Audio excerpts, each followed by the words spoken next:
A Nefarious Nightmare contains themes that may be explicit or triggering for some. Specific warnings and disclaimers will be mentioned in the show notes. A Nefarious Nightmare assumes all parties that are mentioned in these cases to be innocent unless proven guilty in a court of law. Listener discretion is strongly advised. Welcome to Season 4. Today, for our final episode of Season 4, we close out with what we feel is the worst of the worst. The most sick, depraved, morbid, cruel, and utterly senseless crimes caused by a set of two sociopathic people who were proud of what they had done and showed very little, if any, remorse. This case is seriously uncomfortable and extremely brutal, and the crimes committed are absolutely vile and inhumane, as they all are. But given the content in this episode, exercising serious caution is advised when listening. So, why are we covering it in our last episode of the season? Because we are a podcast that dives into deviant acts that are usually sexual in nature against those deemed especially vulnerable. And we want to remind you all that this very well could happen this day and age, as these two pulled it all off in the 70s and 80s without the use of social media or even modern technology. It included a Polaroid camera, a van, a tape recorder, and pliers. It is a cautionary tale, albeit dated, that you never can trust anyone and to always be wary of anyone who asks you if you want to take a ride in their van.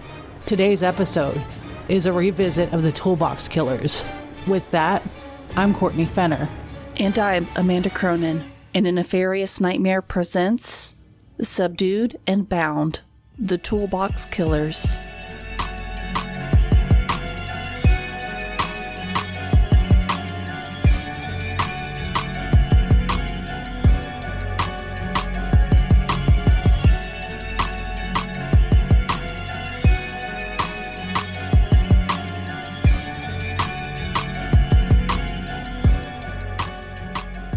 I want to start by saying, just to add a little bit of levity to this, that I really actually wanted to title this episode A Set of Tools, because honestly, that's what Lawrence Bittaker and Roy Norris were, a couple of absolute fucking tools.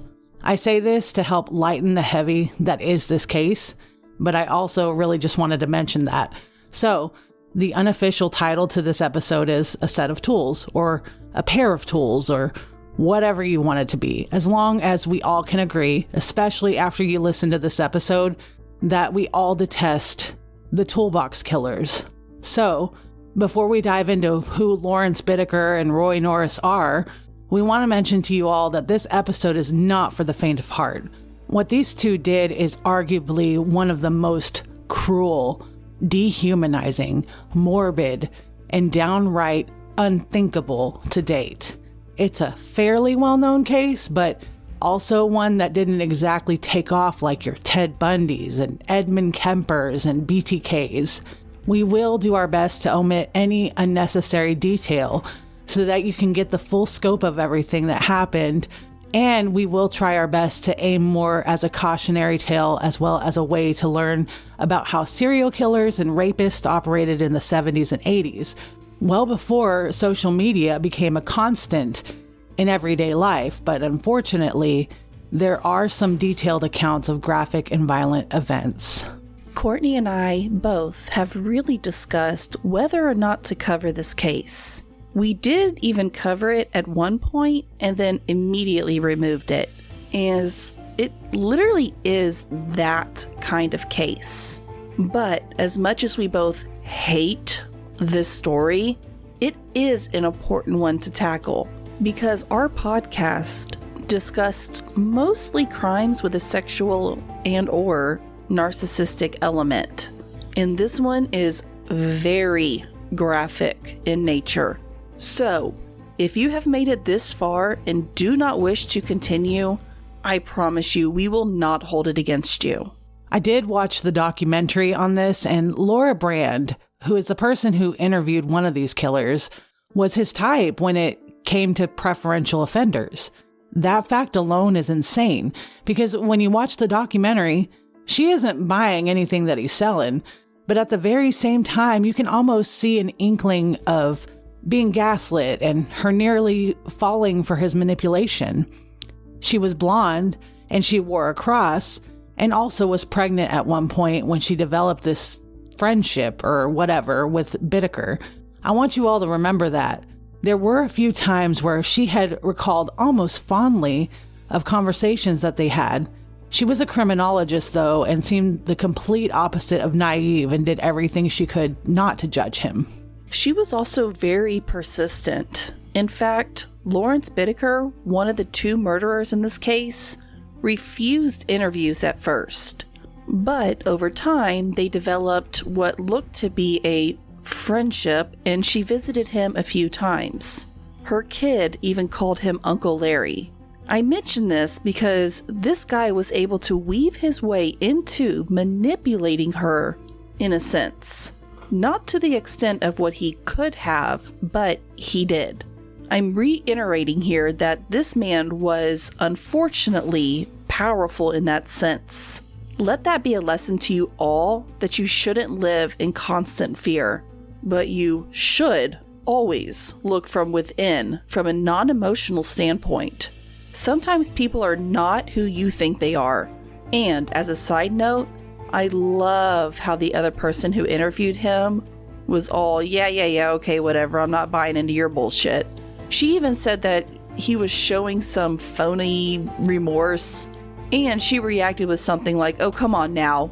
And they both laughed about it because it was just ridiculous. Right? I mean, if I was a sadistic piece of shit, I would not want Mary O'Toole interviewing me because she was such a badass. And if I were a bullshitter, she'd call me on it. There is one point in the documentary that I want to mention real fast. That Lawrence Bittaker told Laura Brand after a near argument, quote, "You know, if you weren't pregnant, I would shoot you." And that just goes to show you how remorseful he actually is, which isn't at all remorseful. There was another point where he would look misty-eyed and act cheesy. Commercials would touch his heart and make him cry. But we all know he's such a bullshitter. He was a manipulator and a narcissist, which we talk about at length throughout this entire podcast. We recommend that if you can stomach it, watch that documentary. It's about an hour and a half long, and it really details a lot of insiders' perspective on what the Toolbox killers did. All right, so Lawrence Bittaker was born September 27th, 1940, in Pittsburgh, Pennsylvania. His dad and mom both drank a lot and partied. His mom had him at a young age. I think she was 15. Bittaker was constantly left alone as a young child. After some convincing from family members, his parents gave him up to an aunt and uncle. To the day he died, he blamed his sexual deviancy on his mother and claims he would have been different had she kept him. He even said that he had essentially planned to find his mother and kill her. He held on to a grudge on his mother. His aunt and uncle were, I guess, pretty much more of a roommate than a parent, an authoritarian roommate, basically. They basically didn't communicate with him, and he set fires. He claimed that a punishment for setting fires was his aunt making him strip naked and burning him all over his body with a cigarette. Bittaker made good grades in school, but already showed signs of sadism. One thing he did had kept rabbits, and he went out to where the rabbits were, took a pair of pliers, and pulled its teeth out. So he got his start there, basically. In high school, he started a relationship with a girl named Mary Ann, who was also a Catholic schoolgirl. He really fell for her. He used to take her up to a spot on the San Gabriel Mountains in California to hang out, make out, young love. And at one point, he set up a tape recorder and recorded one of their makeout sessions. She eventually ended up breaking up with him, and this is the most important because she had a big, bright blue eyes, blonde hair, wore a cross necklace, just like his victims. He had even made his victims wear a cross during some of his horrific acts. Bittaker got arrested at the age of 17 right before high school graduation. he was sent to Tracy Dual Vocational Institute, which was called a youth camp, but really was kind of like juvie. He had plenty of evaluations that popped off tons of red flags, like violent behaviors and little to no regard of how his ways affected others, anger issues, etc. Like, he didn't care that he had issues, and it was noted in the show that I watched that they could have caught this early on. I guess they didn't, but we have to remember this is the 70s, and this is all around the time of the serial killer era. This is also around the time where signs of sociopathy, psychopathy, narcissism, etc. weren't as well known or seen as easily. In 1974, he went to a local grocery store after he was released from this juvenile detention situation. He then stole a couple of steaks and shoved them down the front of his pants. He was followed out by a store clerk, and Bittaker turned around and stabbed him. The clerk thankfully survived, and because of this stabbing, Bittaker ends up in prison, where he meets Roy Norris. Before I go into Roy Norris, I just want to say one thing real quick. The level of evil in a man's eyes will never match the level of evil I saw when watching this dude on the show or seeing him in the pictures. Lawrence Bittaker, he was scary in his own way, and in the sense that he was intelligent and knew what he was doing, and you can definitely see he had a massively sadistic side, but you could also somewhat see that there was maybe a little bit of a human being that lived in there. This is not to say, by the way, that I'm a sympathizer, as you will find out that I absolutely I'm not. But I am just saying that watching Roy Norris, when you see him staring you down in the pictures or on that show, it is as though he is in the room with you, looking directly at you. It was a seriously demonic energy, and it was beyond terrifying. Roy Norris was born February 5th, 1948 in Greenlee, Colorado. He was a serial rapist who was thought to hate women. He was prosecuted for rape in 1975 and given 3 years to life in the California Men's Colony East facility in St. Louis Obispo. This is where he met Lawrence Bittaker, who pretty much took Norris under his wing and protected him because, as a sexual predator in prison, as they both were aware, you're a target. Some say that there's a pecking order and that sexual predators and rapists and what have you not are the lowest on the totem pole. With that, they are the ones that are always the target. So, Lawrence Bittaker protected Roy Norris almost like a sick father figure, and Norris felt indebted. Evidently, they met making jewelry together, specifically cross necklaces. Remember we mentioned that earlier. It was here where they formed a sick and twisted alliance and befriended one another. And they both discussed their plans that they had with a fellow inmate by the name of Richard Shupman, who was in prison for murdering a college-aged girl. He would write up some of their sick fantasies and profit off of them by trading them for commissary or whatever with other inmates within the facility. They all fantasized about what they'd all do when they got out. Both Roy Norris and Lawrence Bittaker were confirmed to have been diagnosed with antisocial personality disorder.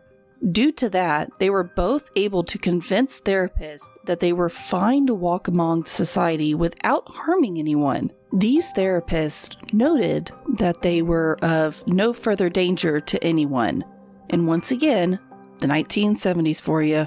We also know that Lawrence Bittaker was diagnosed with polymorphous, perverse personality, which means a person is able to commit any crime on the books just for his own pleasure.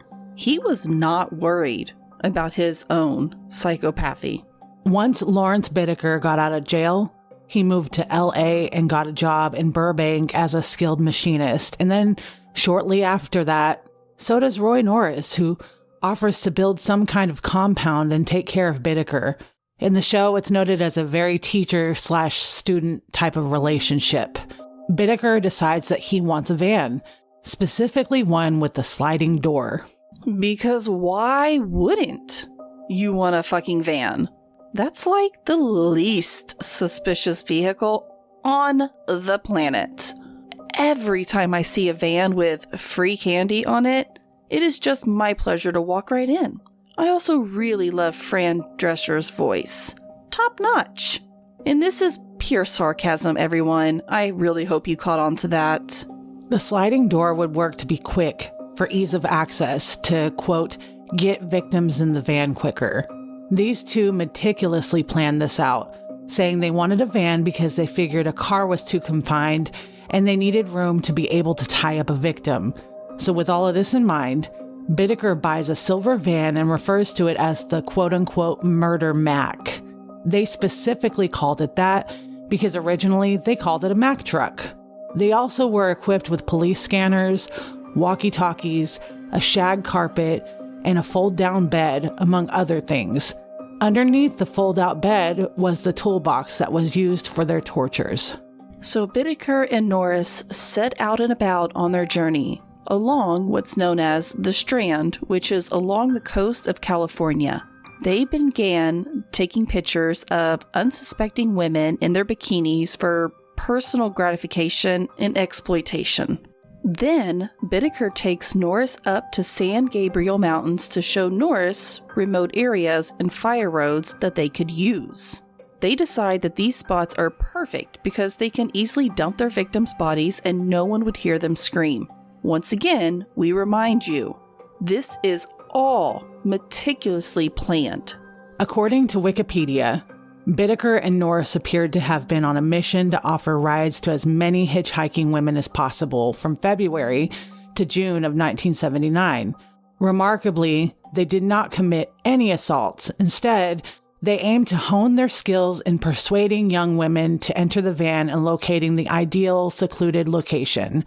These two individuals discovered a fire road in the San Gabriel Mountains. Bittaker utilized the crowbar to open the locked gate and replace the lock with one he owned. They then go to a spot and take several innocent-looking selfies where they're seemingly admiring the scenery of the mountains.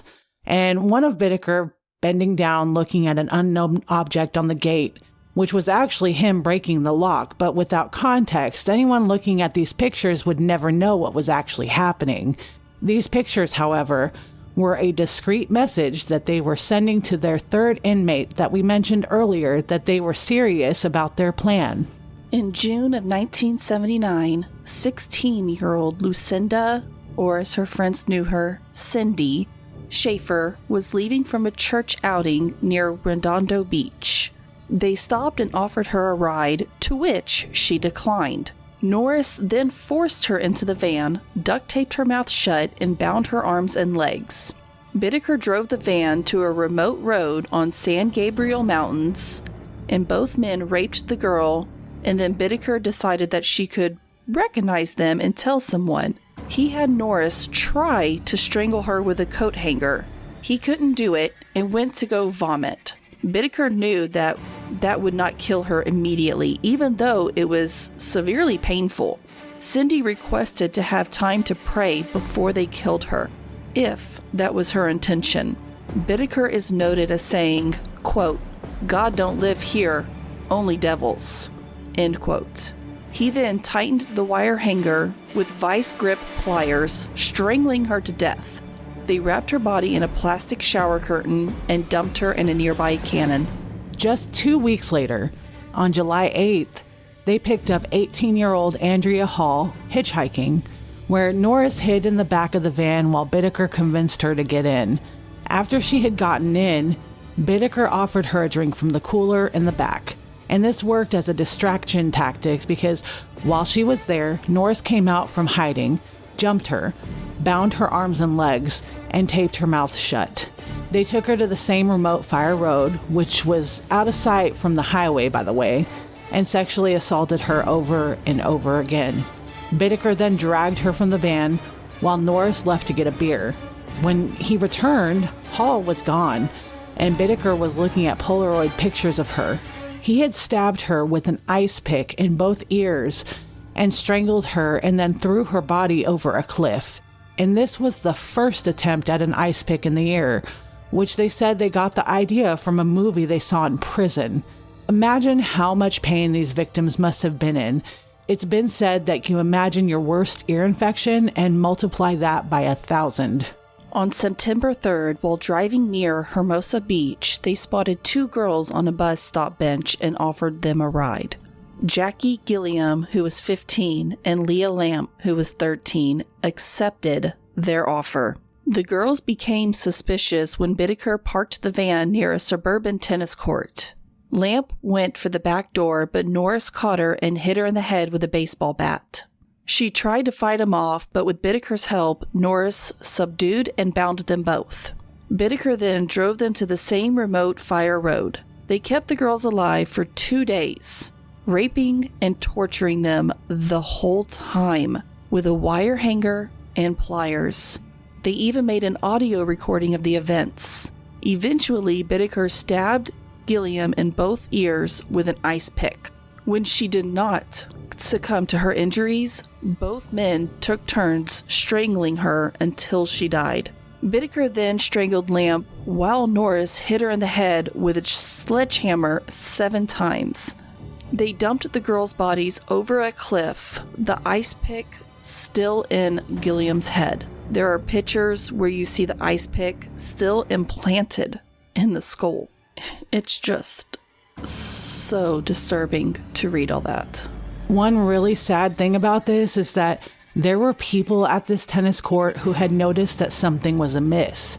They noticed the altercation, but they just kept playing their game. This kind of thing happens all too often, even to this day. You see onlookers either trying to ignore the issue away or stopping to take videos for TikTok. I'm not sorry to say this. Always fucking intervene unless you legitimately feel like your own life is also in danger.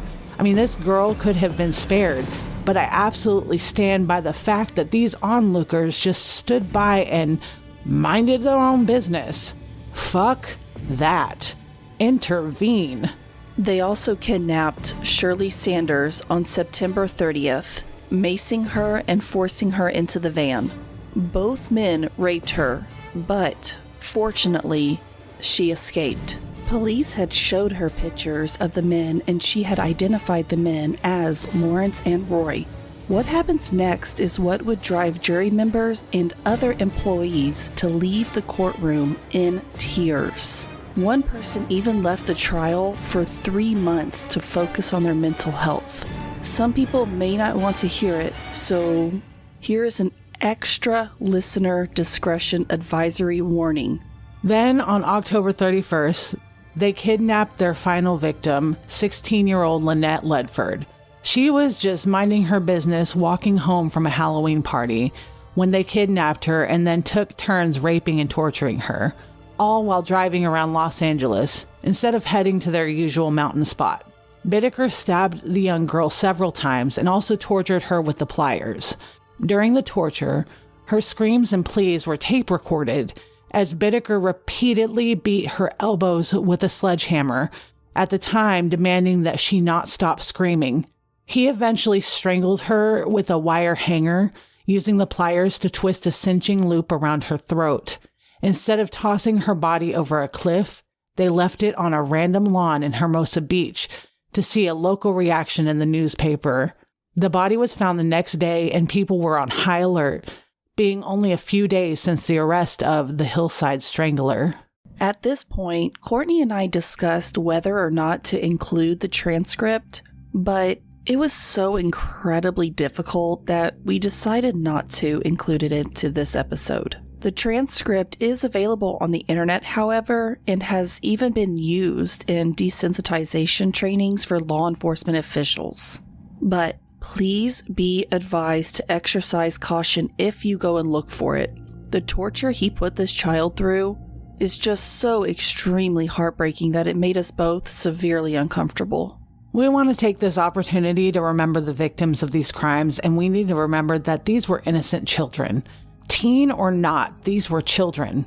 So first we have Lucinda Cindy Schaefer. She was born July 9th, 1962 in Bexar County, Texas, and died on June 24th, 1979, just shy of her 17th birthday. Her ears were double pierced. from Torrance. She was very nice to everyone and was involved in school activities. Andrea Hall, who was born October 21st, 1960, and died July 8th, 1979, at only 18 years old, was born in Cuyahoga Falls, Ohio. She had no job at the time of her disappearance. She would regularly send letters home to Ohio, and she made a living from donating blood at the time just to get her by.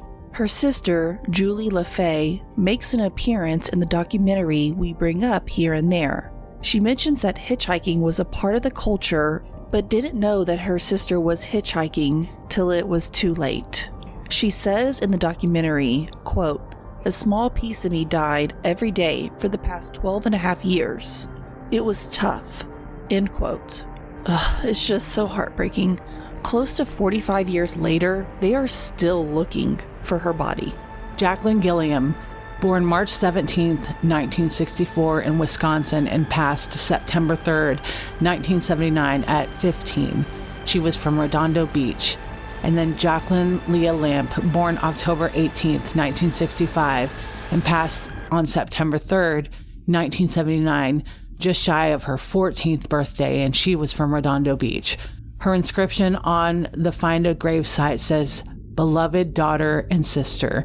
Her mother, Myrna Loy Sanderson Carlisle, passed away in 2006.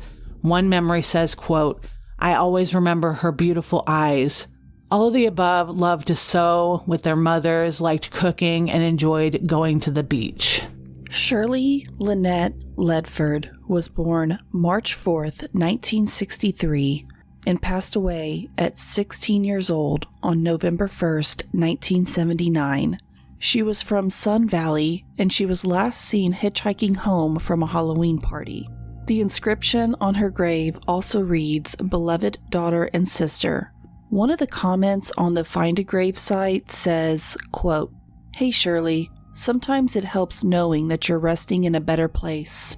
You were such a beautiful woman, and it hurts me that you never got to live the life that you deserved. I pray for you every night, and one day I will see you on the other side." End quote. Now here's a brief on the arrest and trial. Lawrence Bittaker and Roy Norris thought that they got away with it, and they thought they had plenty of time that they could keep doing what they were doing. They wanted to get to every age. This became a sick game to them where they wanted one victim for each teenage year. We also mentioned the cross necklaces earlier because I will go ahead and mention here that they made their victims wear cross necklaces if they weren't already wearing them. That was their game. So, unfortunately for Bittaker, Norris enjoyed this so much that he felt this intense urge to go and brag to people about it. In fact, he showed people pictures of what they had done, exploited his victims, and because they had a Polaroid camera, it made it easier to access the photos. Roy Norris is a dumbass that dug a grave, and we are happy he did. Sometimes dumb people do smart things and they don't even realize it. Norris was known to have been bragging to another friend from prison, Jamie Dalton, about how he was the mastermind behind all of this. Essentially, Dalton did not believe him and thought that he was all talk, but then when he realized all the hype about Ledford's body being found, he realized that Norris was being serious. So he called his lawyer and they together went to the police. Dalton mentioned a silver van, which is what kicked off the investigation. The pieces were coming together and everything was finally adding up. Originally, they had no evidence to go off of. They didn't want to be hasty with this investigation, but they also realized that time was not on their side, and this spree of killings could continue. They did set up surveillance and caught Norris, who already had a criminal record selling weed. 2 days before Thanksgiving that year, they brought Norris in, questioned him, and at first he resisted, but then he crumbled and he sang like a bird. They didn't have to enforce too hard on Norris to go for a ride-along because it was legal code.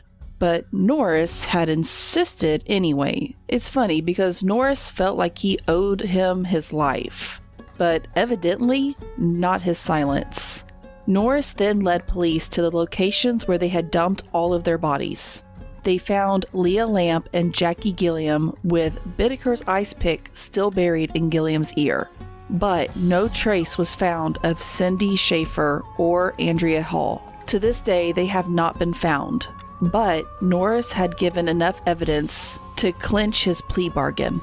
They both were charged with 5 counts of first-degree murder plus additional charges of kidnapping, robbery, rape, deviant sexual assault, and criminal conspiracy. Each defendant tried to blame the other for the worst of the acts. Norris claimed that he had been high on drugs most of the time, unable to resist Bittaker. However, audio tapes, or the transcript that I mentioned earlier, for example, said otherwise, revealing Norris as a full participant. Norris realized that he would have to do more to avoid the death penalty, so he completely snitched on Lawrence Bittaker.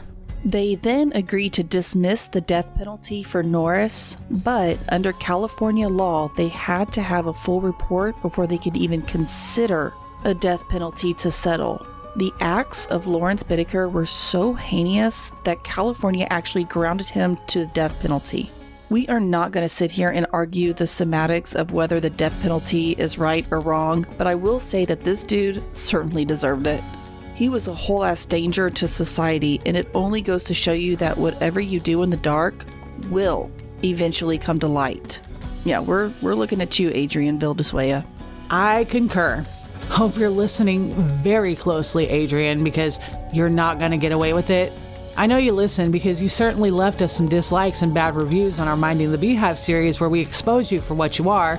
And if any of you are wondering what we're talking about, just so this isn't considered an inside joke or anything, go check out our Minding the Beehive series in season 2. But to summarize, he is a serial rapist who got caught, is now currently, at the time of reading this, out on bail and back on dating sites, despite the fact that he's a threat to fucking society and will harm more women if not put in prison. Just a brief update there, but moving on.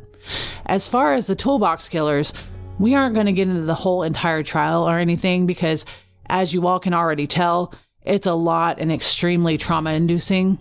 But basically, the acts that these 2 men had committed were so heinous, and the transcripts and all the tapes that were played for the jury were so heinous that people left the courtroom in tears. Jurors left the courtroom in tears. Professional law enforcement officials had to take 3 months off for their mental health because of this. And this is why we suggest not looking into the tapes. It's also worth mentioning again that Bittaker himself claimed that he wanted to be bigger than Manson, and in a lot of ways, he unfortunately got what he wanted.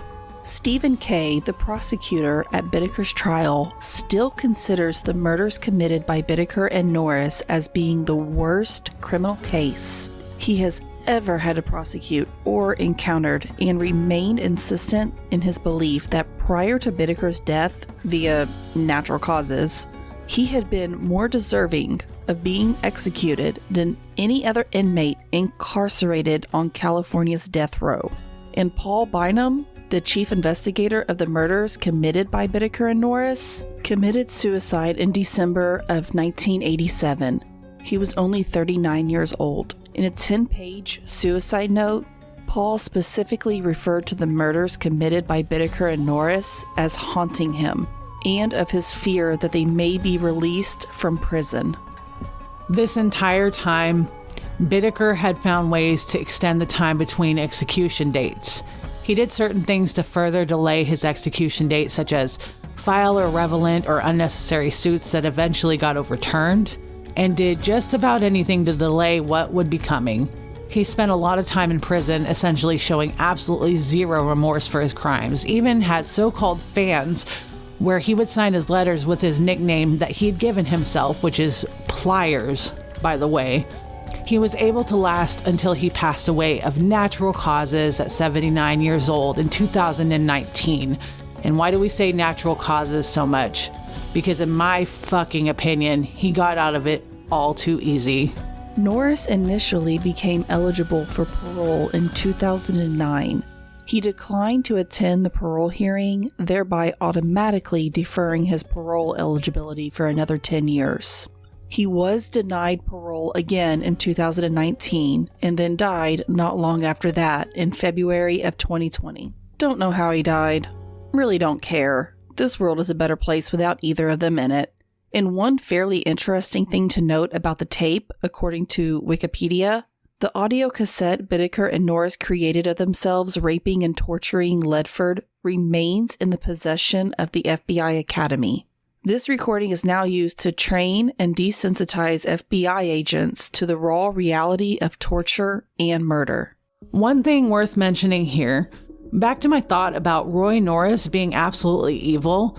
In April of 1997, he recalls what seems to be fondly the cassette tape that he and Lawrence Bittaker made of Shirley Ledford's rape and torture and says, quote, "We've all heard women scream in horror films. Still, we know that no one is really screaming. Why? Simply because an actress can't produce some sounds that convince us that something vile and heinous is happening. If you ever heard that tape, there's just no possible way that you'd not begin crying and trembling. I doubt you could listen to it for more than a full 60 seconds of it." End quote. And take away what you all will from that, and that's it. That's the end of this train wreck. There is no way to wrap it up in a pretty bow with nice packaging, because this is one of those cases that both Amanda and I had to really consider deeply before actually recovering, because we did cover this at one point and then we took it down. But there it is.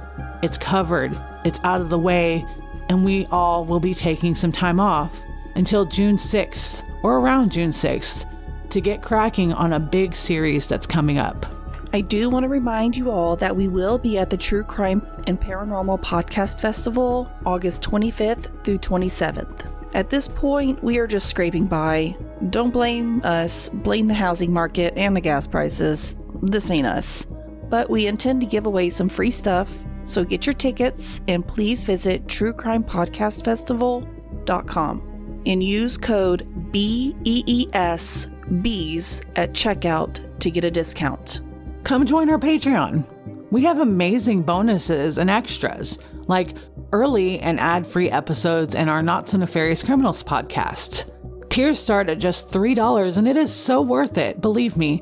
And I mean, I'd join, but I kind of run the show, so someone needs to join in my place. One more announcement. Next season, our format will change slightly. You'll barely notice it, but we do have to start getting housekeeping out of the way before our episodes. So, sorry about that. Before episodes, not after. It's just a lot more organized, I guess. But in the meantime, be sure to keep your eyes out for some Easter eggs between now and June 6th. Something is definitely coming. And one more thing I wanted to mention. I want you all to know that we really appreciate how much support we have seen in the past couple of months. I know that Amanda and I have seen a lot of weird and random, crazy and heartbreaking things happen. And we are very, very appreciative to how gracious everybody has been. We've both received emails, texts, phone calls, comments, what have you, of just general support and love. And just, we are very thankful. Real talk. We couldn't ask for a better listener base, and we couldn't ask for better friends in the podcasting world. So to everybody that has shown any kind of outpouring of love or support, thank you. Seriously. And as far as ending this season, I want you all to know that we will miss you, but we will be back. I'm very, very, very positive and thinking about how well everything is going to go for the future.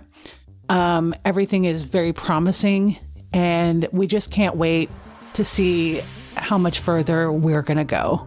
But we are fired up, and we are extremely excited about everything, and we can't wait to take everybody right along with us. It's just up from here, baby. Lucinda Lynn Schaefer, Andrea Joy Hall, Jackie Doris Gilliam, Shirley Lynette Ledford, and Jacqueline Leah Lamp, as well as any unknown Jane Doe that these two may have had, were all bees. They were strong and resilient and full of personality. They were vulnerable. In fact, they not only matched the preferential type, but they also did literally nothing wrong except exist at the wrong place at the wrong time as teenagers. Teenagers. They had their lives ahead of them and were cut short by the most sick and sadistic pieces of shit to ever walk the earth. We have to always remember these victims and their families, and we must always, always protect the bees at all costs. For without them, we as a human race are doomed. So be vigilant, for when you mess with the bees, You get the hive.